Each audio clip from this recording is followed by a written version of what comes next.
Boom, there it goes. Okay. So let's go ahead and get back to the notes, shall we? So yesterday we left off in the midst of the little confusion with the end of class and with the announcement that was coming on. But tell me, how are the working conditions for the working class at this time, especially for children? Okay, super bad indeed. Okay, and so it's going to take some effort here to change things up a bit. But you notice from our graph here, you guys might recall this. We talked about it earlier with the population change in England. What do you notice that's happening post-agricultural revolution into the industrial revolution era, which is also coinciding right there at the bottom of the right? What do you think? What do you notice is happening with population? Population spikes. Okay, so why is that fantastic for business?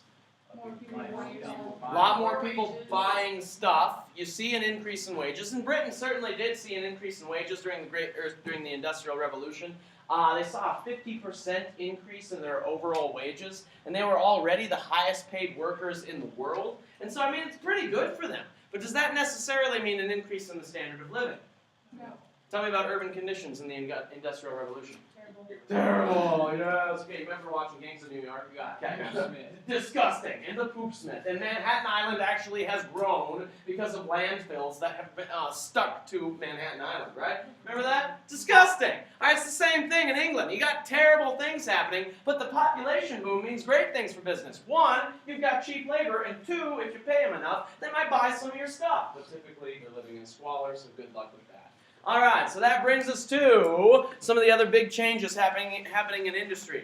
Now, again, I'll remind you that this is the condensed version. I'm flying through what I think is necessary for the AP exam. There is more stuff online that is testable information that I've borrowed from your reading. So if the reading's not enough for you, please go online, check the notes. It says Industrial Revolution Notes Packet, and there's some additional information in there. Okay? We're going to get through as much as we can today. So let's take a look at the conditions here, and then we'll talk about Friedrich Engels as we get towards the end. So population change is going to be huge at this time. So in England, we're going to see a massive population boom. They're going to go from 9 million in 1780 to 21 million in 1851. Okay, so that is a more than double population boom over the course of less than 100 years. What does that do to a country like England, especially where it's so small and it's an island? What do you think? It's super crowded. Super crowded, exactly. And then people aren't living on the land anymore, right? They're not living as much on the land as farmers anymore. Many of them are starting to urbanize. Can the cities handle that sudden influx of millions of people? No, absolutely not. I mean, in the Middle Ages, England was the biggest city in the world, biggest city in Europe, and it had 100,000 people. And pretty soon, by the 19th and early 20th century, they've got 1 million. I mean, it's going to see this dramatic increase. And so that's going to cause for a lot of problems and a lot of squalor. All right, so that's where Thomas Malthus comes in.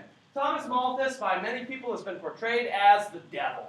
Okay? A lot of people don't like Thomas Malthus. And when you read the summary of his book in Downs tonight, you'll see why Thomas Malthus maybe has been a little misrepresented. But Thomas Malthus is just looking at the time period. He's looking at the kids, like those kids there that are hungry and in the streets and living in the muck and the mire. He's looking at mothers who've got way too many kids and they can't feed all of them. Remember in the past we read Jonathan Swift, and he talked about, well, you've got all these kids, and nobody wants to take care of them because you can't feed all of them, and the government's not helping you. And so what was this satirical piece talking about? Eat the babies, exactly. All right. So, thankfully, Thomas Malthus is not saying, hey, let's eat the babies satirically. Instead, he's saying, hey, it's okay if people die. It is also a good thing if people die, because that keeps population in check. So what he said was that population always outgrows food supply. All right, we've got this problem. I'll draw it for you on the board here. We've got this problem here where we've got food supply going like this, right? We see an arithmetic growth of food. Okay, so arithmetic, what does that mean? How do you spell arithmetic? Close enough, right? All right, so we see an arithmetic growth of food supply, meaning adding, right? You're adding, 1 plus 2 plus 3 plus 4, etc. All right, and then with population, do we see arithmetic or geometric? Geometric. So it's always getting bigger and bigger and bigger. So here's population. That is geometric. Okay, and so what happens in between this area? Starvation! Because we have way too many people and we have not enough food. Ergo, we're going to see a lot of people hungry in the streets, a lot of people living in the muck and the mire, not being able to feed themselves, okay? Now, according to Thomas Malthus, do you think it's a good idea for the government to come in and say, hey, we'll provide you food? Do you think that's a good idea according to him? Because what does that do for population? Helps population to continue to grow. And that's what he does not want to see, because he knows food cannot keep up with it. So instead he says, well, there are positive checks out there, as he calls them. There are wars. There are diseases. There are periodic famines. There are nasty things like tuberculosis. Those things kill people, and that's okay, because that keeps the population a little bit lower, a little bit more sustainable. Now keep in mind he's writing during a time when we couldn't mass produce food the way that we do today. We didn't have the kind of fertilizers that we have today. I mean, you've got like 1% of America that are farmers, and they feed all 350 million of us, right? So somehow they're able to do that with technology today. That's pre-Malthus, and so Malthus says, well, we can't do that now, so what should we do? What should we allow? Kill our people. Let them die. Okay, so just let them die. Now, another thing that he says is preferable, rather than starting a war and sending people off to die, instead what he said was, hey, let's have later marriages. Rather than letting people, copulate at the age of 20 and have, they're not going to be done having babies until they're, 45-ish, right? So, from 20 to 45, about how many kids can you have? A lot, can't you? I mean, even with the infant mortality rates, that's a lot of kids. A lot of families at this time, they'd be having something like 4 or 5 or 6 or 7 little, ankle biters running around. That's not good, according to Malthus. He said, get married later. Get married when you're like 40. Then you'll have like 1 kid, maybe, before the clock starts ticking and things quit working, right? And so that's his hope. What do you think? Is that going to work? Nope. No. How are people going to view Malthus? The devil. The devil! How dare you, sir? What's wrong with you? You're a terrible person. But, he's looking at the time period and saying, these are ideas that may need to go into effect. And then we have David Ricardo. David Ricardo, another maybe misrepresented figure in history, because David Ricardo was looking at the situation facing the urban poor, and he said, you know what? If we pay them a lot of money, they're still going to live in squalor because we don't have the resources to create better towns yet. And then, with extra money, they will be eating more, but they're still going to be living in these destitute situations. So therefore, they're still in a terrible spot. What we should do is keep wages just high enough so that they're, just barely not starving, okay? Meaning that they're going to be weak, they're going to be tired, they're going to get sick a lot, and maybe many of them will die. Okay? So, again, is this a very favorable perception of how we can deal with the huge population that's booming in England and moving into London and other cities like Manchester? Is that a very favorable representation of things? No. Can we see why people hated them both then and now? Yes. Okay. So things have changed, thankfully. We don't need those ideas anymore. But at the time, can you see where they're coming from? Yeah. Okay. You can see where they're coming from. All right, so that brings us to the issue of the continent. So far we've just been talking about jolly old England because they're pretty much awesome, right? So England is awesome because they started the Industrial Revolution and they led the world for a while. Then America came in and showed them what's what. Okay, so here's how it looks, though, in terms of the rest of the continent. So there's a lot of differences between the countries as we're moving forward here in the 19th centuries in terms of their per capita levels of industry, or per capita levels of industrialization. So, if we take a look at 1750, per capita levels of industrialization, how are the countries looking? What do you think?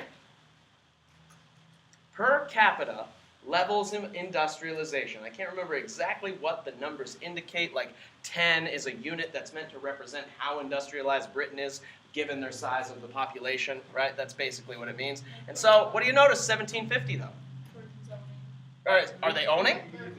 They're pretty close. So Britain and Belgium pretty close together, right? And they both also have the highest paid workers in the world. United States, you notice, no, because we were just a resources area before our revolution and had to become independent. And then you've got France and Germany, not far behind too. They're using the putting out system. They're all, doing the same thing. Austria-Hungary, I mean, they are backward, aren't they? And yet, according to this, no, maybe not. All right, Italy, for crying out loud. And then you've got Russia and, look at that, China and India. Okay, so China and India were almost as industrialized as England before the Industrial Revolution.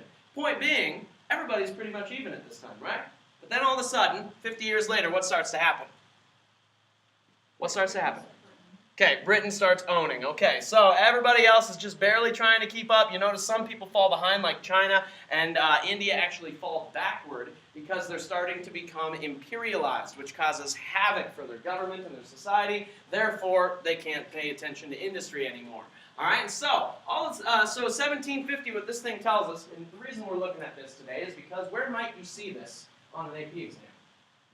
If you had the misfortunate experience of writing the 2002 AP European History exam, you would have to take a DBQ on the Industrial Revolution. All right, that was 2002. It's been 11 years now. Good likelihood you might see something like that again in the DBQ. They might give you something like this, and you'd have to interpret it. Okay? So, what you might say is 1750, Great Britain and the continent, pretty close. By 1800, things are changing. The gap is widening, and Great Britain has a lead, right? Now, what do you notice by 1830? What's happening here? Who are the players? Great Britain, America coming back. They're making up for some lost time there. Belgium still stands pretty strong. France and Germany starting to make progress, but Germany is not united yet, and so therefore not focused as much on industry because they're, a confederation still. Okay, 1860, you've got German unification underway, and so therefore they're starting to unite and bring about industry. You notice these guys trying to catch up as well. And also, what's happening starting in 1861 in America? The Civil War, indeed, the Civil War. And so, boom, what happens between these 20 years? What did the Civil War do for America? Oh, we did awesome, didn't we? So the North, they realized, wow, industry really helps us win wars. Okay, we need more. All right, and so everybody's starting to catch up. What do you notice right up here, though, right before World War I? The eve of World War I. What has the U.S. done? Surpassed Great Britain, America. That's right. All right, by the way, 1880, we have German unification. So there you go. They're catching up here. Where was it? Germany. Boom. They're catching up. And what do you notice on the eve of World War I from Germany? They're also surpassing countries like France and catching up to Belgium, catching up to Great Britain. All right? Why? Any ideas? What do you think? Oh, yes, look at this. India. Okay, what's going on there? What's going on here? All right, imperialism. Okay, so Great Britain took over. They were like, hey, we've got the industry. All we need you for is to buy it. You buy our stuff. And if you don't like it, tough cookies, because we're capitalists and you are imperialized. All right, we'll get to that later. So variations in the timing of industrialization, too. We mentioned them. So events happen in each country which causes them to either further industrialize or fall backwards in industry. Good examples of that, Civil War, unification, imperialism. Those kinds of things alter the timing of this industrialization. So another thing is, all of these European countries, though, they're raising their per capita levels in the 19th century. The non-European countries, what's happening to them for the most part? 19th century, age of imperialism, especially late 19th century. What happens to them? They become less and less industrialized because once European powers take them over, they become nothing more than a bunch of consumers that are expected to buy European crap. Got it? All right, very good. Okay, so that brings us to the challenge of industrialization for the continent. Because remember, Great Britain was rocking and rolling as of the 1750s and onward with their Industrial Revolution. What about France? How was France and the continent doing during that same time period? Politically, economically, socially. Why are they not industrializing? Say 1789 through 1815. Revolution! Yes, and with a French Revolution, what else did they do? Yes, taking on the road, a war against tyranny. Therefore, let's go convince everyone we should focus on revolution rather than economics or industry, which is great for Britain, really great for Britain. Bad for everybody else, as we'll find out. All right, so the French Revolution and Napoleonic era, I'm just going to kind of fly through this if you don't mind. But the French Revolution and Napoleonic era, it was incredibly, economically and industrially negative for the continent. It was bad, big time. Because as Britain was developing their industry and fighting war and expanding their global market potential, Europe was too busy fighting wars to do any industrializing or any global expansion of their markets. They're too busy fighting, and so therefore not making much progress. Meanwhile, the Brits, the reason they're able to do this, the reason they're able to dominate their goods on the world market is because not only are they innovating with things like steam technology, but what else do they have that helps them to spread their stuff around the globe, even while they're fighting a war? Ships, indeed, a lot of ships, largest navy in the world, all the way until World War II. Yeah, they're going to be doing pretty well for themselves. So, another thing that's helping them is British technology. It's getting increasingly advanced, complicated, and expensive. So let's put it this way. All right, so let's say that you were a computer developer in the 80s, right? You're a computer developer in the 80s. You understand the technology in the 80s. You're looking at computers and you're like, yeah, I totally get that. I can totally make that. Then let's put that person in a time machine.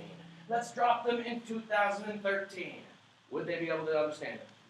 No. Would it take them some time, no matter how smart they are, to figure that stuff out?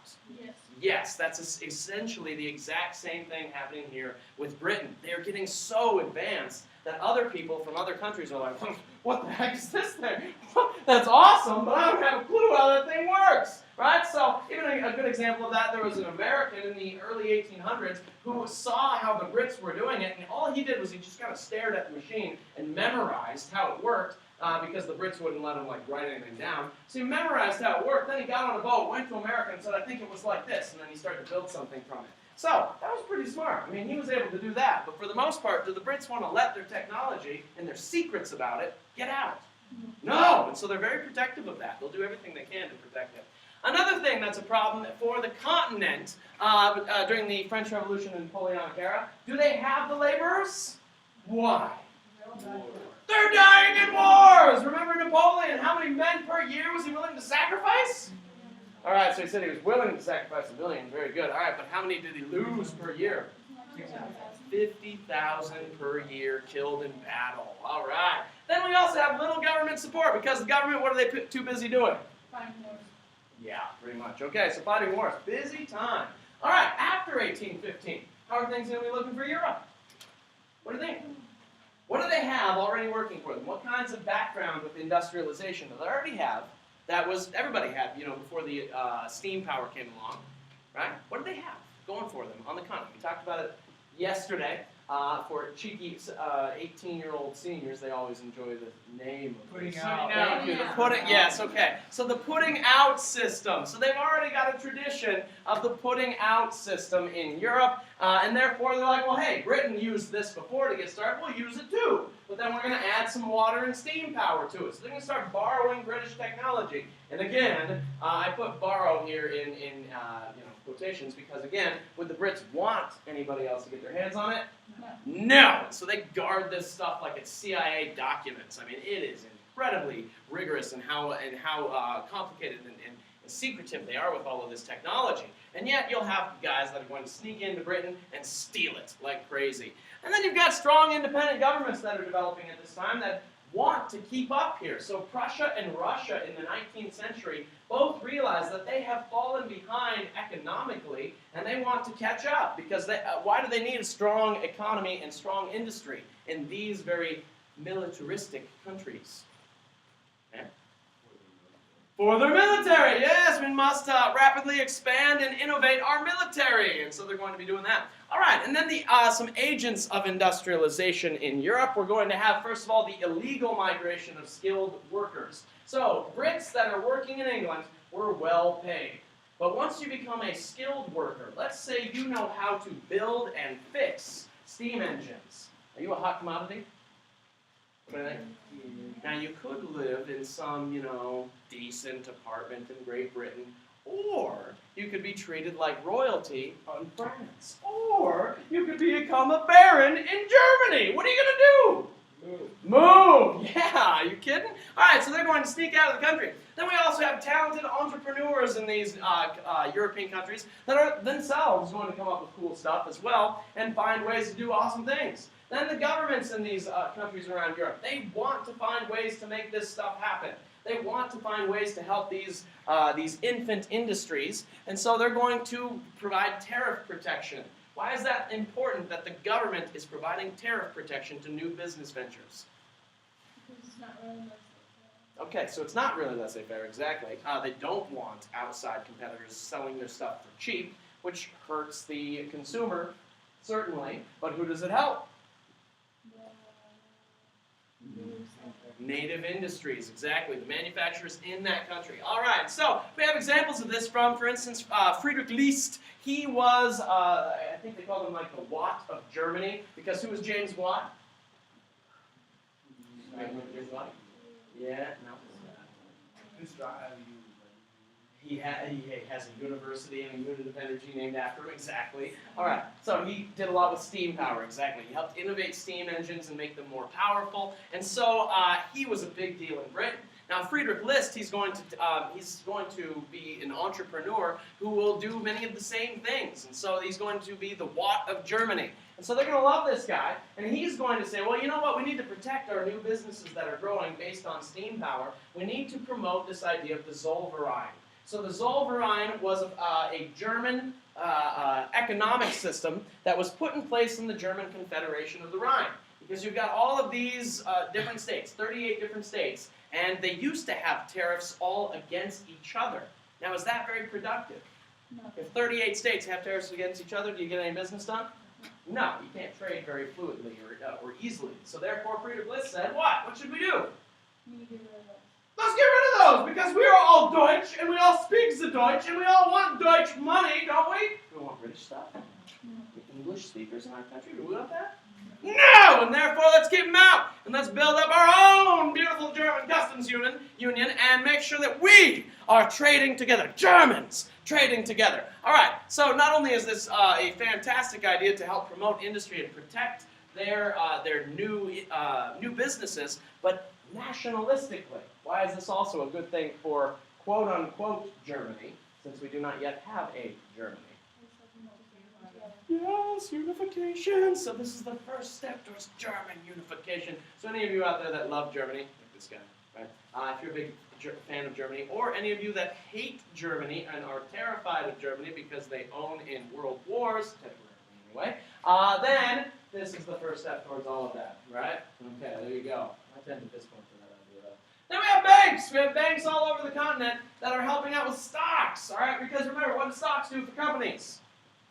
Make the business venture more risky. True? No. False. Make them less risky or safer, exactly. And so it's a much better deal for those that are trying to build up a new business, because the stockholder, they only lose their original investment. So they're going to be okay if they only invest a little. But ideally, you'll invest quite a bit, and everyone will invest quite a bit, and you'll have a product that will take off.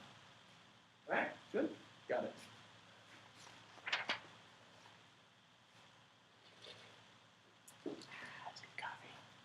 We get all of that?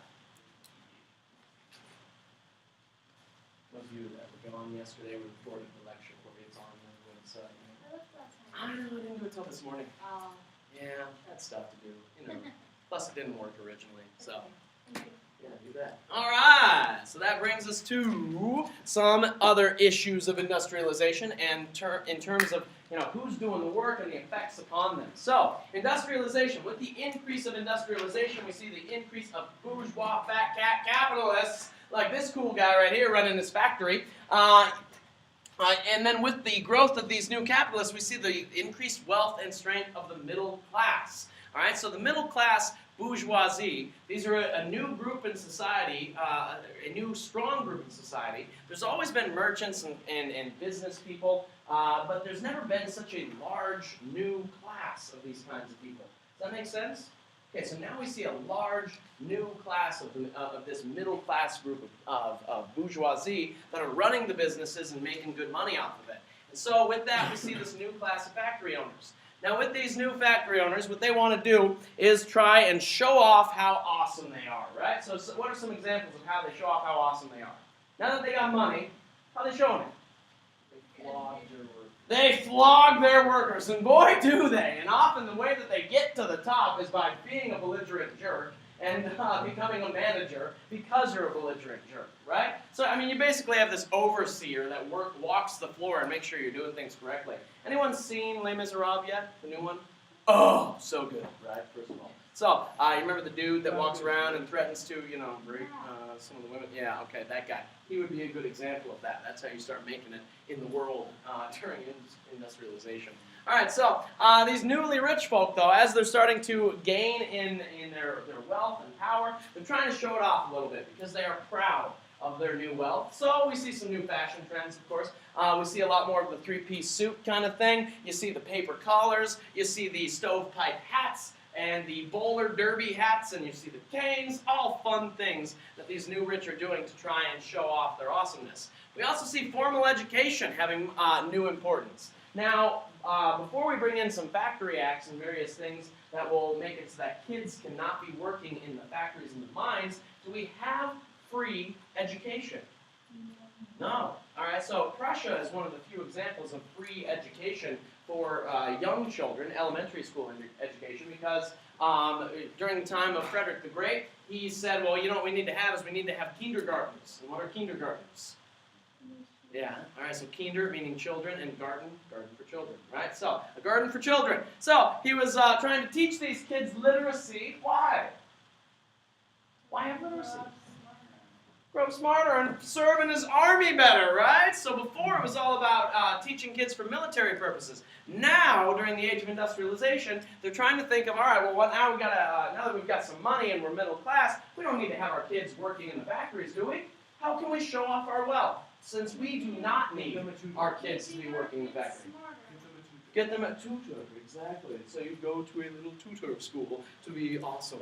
All right, you also see the withdrawal of women from the business world at this point, because again, during and before the Industrial Revolution, throughout all time, you always had this sexual division of labor in which men and women both would work together and on whatever it took. I mean, if they were working in the cottage industry, both men and women were the providers. Okay? But once we get into this bourgeois ideal of the middle class, do you have women working with the men running factories? No. Why? Because they're not responsible. All right, so that's a sign of wealth too. If you're a husband that has a wife that does not need to work, then, therefore, you must have some money, right? And so that makes you look pretty cool. And so, therefore, you start to see the development of that idea of proper roles, where women belong in society. And so, do women belong in higher education? No, absolutely not. That's kind of been around for a while, unfortunately. Do women belong working in the factory with you if you're a middle-class man? No. They belong where? In the kitchen. At home! But even not in the kitchen, because who else? I mean, if you really have money, who are you going to hire to do all the kitchening and the baby raising and the wet nursing? Maid. A maid or a wet nurse, exactly. And so, therefore, not going to even have the mother feeding her own young after childbirth, because who does it? Maid. The wet nurse, exactly. So that's a sign of money. And so the woman just kind of sits around. She reads author cards and reads a condensed Shakespeare, the appropriate censored Shakespeare that removes all the sexual innuendo and bad words, which there's a lot if you ever really read Shakespeare. And so then we also see the development of a new class of factory workers too. And so we get a lot of criticism of the kinds of things that they're seeing. For instance, we get Malthus, we get Ricardo as well. Remember tell me again, what did Malthus say? What was his thesis? Let them die, because what does population always do? Outgrow food supply. And what did Ricardo say about wages? Keep them low. Why? All right, just about start. Then they're not a problem anymore, right? Then they're not a problem anymore. All right, plus it's more profit for capitalists. Okay, so they started to call these guys dismal scientists because they were finding ways, scientific applications, as to how we can restrict population growth. And so, ergo, why do we call it dismal? People die. Yeah, that's kind of somber and dark and not fun, is it? Not fun at all. All right, then we get romantic poets like William Blake. I love this guy. All right, he's a British poet in the 1780s and 90s. All right, he's pretty dang cool. We're going to do art and romanticism when we look at the end of next week, I believe. Thursday, Friday. And so we'll see some William Blake stuff. He wrote a book called Songs of Experience, I think was the name of it. And in it, he wrote all of his own poetry. And then here he also did all of his own artwork in there too. He's got these really crazy drawings with these really strange poems. All right, so he called industry a bunch of satanic mills. It's not like industry and the satanic mills. And a good example of that is from the poem The Tiger. And yes, it is spelled with a Y. Strange. Not sure why, but he's the poet. I'm not. Right? Okay. That all written down? All right. So now I've got a little clipping here from The Tiger for you. I'll read it for you, and you can see what kinds of strange things he has to say. So, William Blake tells us, Tiger, tiger, burning bright, in the forests of the night. What immortal hand or eye could frame thy fearful symmetry? In what distant deeps or skies burnt the fire of thine eyes? On what wings dare he aspire? What the hand dare seize the fire? And what shoulder and what art could twist the sinews of thy heart? And when thy heart began to beat, what dread hand and what dread feet? What the hammer, what the chain? In what furnace was thy brain? What the anvil, what dread grasp? Dare its deadly terrors clasp? When the stars drew down their spears and watered heaven with their tears, did he smile his work to see? Did he who made the lamb make thee? Tiger, tiger, burning bright, in the forests of the night, what immortal hand or eye dare frame thy fearful symmetry? What do you think? What's he saying? Who's he talking about here? Okay, what? The managers, good. The factory system itself, the flames of the furnaces. Okay, the workers as well. He's talking about God, too. He's talking about the Creator. He's saying, all right, so wait a second. We've heard of he has a previous poem called The Lamb, and the lamb is all about, this innocent, sweet lamb that's walking around in the forest, and it's just loving life, right? Loving the sun, loving the forest and the experience. And then you get later to the tiger. So what's the difference between a tiger and a lamb? Tigers, could eat lambs. Exactly. Tigers prowl. They are seeking their prey, and the lamb is this innocent, sweet thing that is about to be destroyed by it. So, in this, you see him talking about how God has created both, and he's wondering how is it possible that God could create something as great as the lamb and also create something as evil as this tiger. And the representation of the tiger is meant to represent industry. Meant to represent the flames of these furnaces that are engulfing and terrorizing whom? The people, the workers, exactly. So, what do you think? Is this a definite criticism of industry? Yeah. If you were to see anything, on industrialization in the 19th century and you write a review about it, is this a source you could bring in as a possibility? I would say so. Yes, I would say so. All right. So finally, that brings us to some further criticism of industrialization. So we've got other guys out there that really hated the new industry that was coming around because technology was taking their lives away, right? And those guys are the Luddites. So in 1812, the Luddites, they were a bunch of guys from northern England who were working in some factories, and they were skilled laborers, right? They were skilled laborers who were well paid. But then they started to bring in these machines that were taking away their jobs, right? So the machines were taking their jobs by removing the need for these workers. And so what the workers think they should do instead? Revolt, indeed! So rather than taking a pay cut and barely working while the machines did the work for them, for their formerly skilled labor jobs, they decided to take their hammers and throw them into the gears. So when you hear about someone throwing a wrench in the works, that's referring to the Luddites who took their wrenches as well and put them in the machine works to destroy these machines. So it was a pretty fun revolt for them. But of course, are they really stopping or changing anything? No. No, it's more of a symbol. All right, so to this day, if you've got anyone that is anti-technology or against progression with like a Promethean board, for instance, you just call them a Luddite and see if they get it. Yeah? Miss Sauer the Luddite. Okay, you see if she gets it. I'm sure she will. She's a history teacher, so was a history teacher. So, and then we also have Friedrich Engels. All right, Friedrich Engels, Conditions of the Working Class in England. I'm just going to put this part up there, and then we're going to talk about Friedrich Engels because we have a reading packet on him. It looks like you guys read him, even if you didn't finish the questions. So let's talk about it, shall we? Tell me, what kinds of things do you see happening in England as Friedrich Engels is walking around in the streets? It's really gross. It's disgusting, isn't it? Tell me about the way that they divided up the city. It's really gross. Right, in districts. Organization. Okay, so there's very little organization because a town like Manchester, for instance, right? In a city like Manchester, it was just a small town that was kind of a formerly medieval town, and then they had their town organized in a certain way that worked for them. But then all of a sudden they start bringing in canals and railroads and industry, and it just haphazardly goes all over the place. With industry right here, houses all around it. Industry right here, houses all around it. And then the city planners start to think, well, wait a second, we don't like that all of these dirty, disgusting people are living right there in our beautiful areas of town where the bourgeoisie are starting to move into. So the only organization they really had for the town was to remove the poor from the bourgeoisie area, didn't they? And how'd they do it? Put them in slums. All right, now tell me about the slums for these working class. How so? Tell me about them. Okay. Well, there is a drainage system, right? But the drainage system from the factories goes into which river? The River Irk. What a perfect name, isn't it? Because you guys understand the term irk. If you're being irked by something, it's like offsetting or off-putting. All right, so the River Irk is disgusting, too. I mean, you've got people that walk over bridges, and what happens to them as they're walking over the bridge of the River Irk?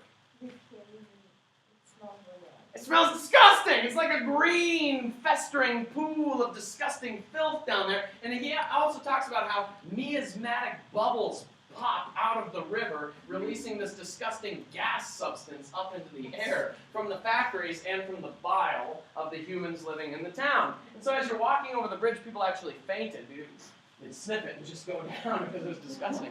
All right. So, yeah, not the most favorable location. And then where do the people live who are also working in the factories? Under the bridge. Okay, under the bridge on a slope towards the River Irk, right? Okay, and they have these shanties. I mean, it's a shanty, I'd say, I don't know, maybe like the corner of the room there. Exactly. It's small, right? It's incredibly small. And you've got an entire family of, say, 4 people, 5 people, 6 people living in there, and it's how big?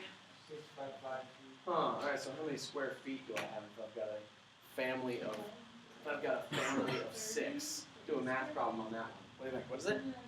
5 feet per person. Okay, 5 feet per person, roughly, square feet per person, for me to live in, and then I've got many other people around me. And then it's on a slope too. So the houses are always built on the slope because they didn't plan on having to put houses there, and it's just more affordable to do so. And so, I mean, anytime you relieve yourself, you throw the chamber pot materials out into the street, and so, I mean, if you're at the bottom of the slope, you're really in tough shape because all of that flowing past you or into your home, and then occasionally the river will rise with this disgusting waste material and go into your house. So, yay! All right. So Engels talks about how the working class in England, they were turned into the helots of modern civilization. What does that mean? The helots. Yes. So helots referring to what? Spartan slaves. So referring to the Spartan slaves, right? So Spartan obviously represented here as the bourgeoisie. And so the helots of modern civilization, how so? What do you think? They can't change it. Okay, there's no way to change it. Why not?